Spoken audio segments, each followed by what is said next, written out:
Well, I think we know a lot about the phases, as the Premier said, post-disaster. I was involved in the Asian tsunami a few years ago, and there's a lot of knowledge and expertise in responding to that. As the Premier said, the main impact is down the track. I'm going to Queensland next week at the invitation of Queensland Health to discuss some of those issues, and I'll be visiting some of the communities, and I'm looking forward to that very much. I'm very impressed, like the Premier is and everyone, at the resilience in the short term of Queenslanders, but we've got to not forget about them a little bit further down the track, especially in the coming months, because that's the usual mistake that's made in these sort of disasters.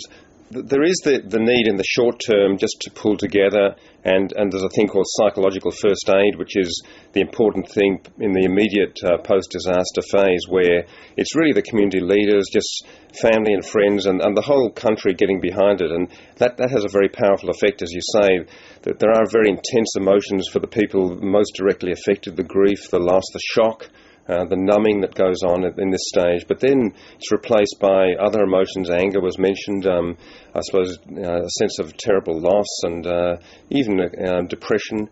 And the other thing to mention is that 20% of any community, including Queensland, has already a level, a sort of a water level, you could say, of mental ill health in the community. So 900,000 Queenslanders last year suffered mental ill health.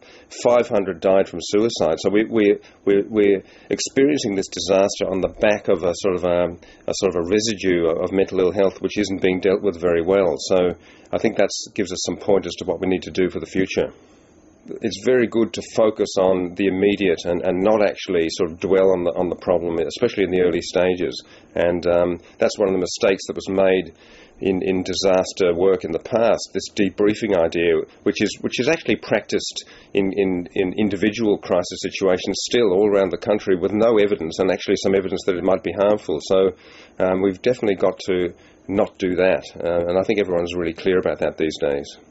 Well, anger has got a positive side as well. It creates energy as well if it's channeled in the right way. But you're certainly right that anger can be a very destructive force as well. And we certainly saw that in the Victorian bushfires. There was a lot of anger about the way that whole sort of process was managed, and there were a few sort of relatively innocent casualties of that anger, I would say, in the wash-up from that too. But look, it's an inevitable part of the phases of, as you say, of disaster and grief and loss.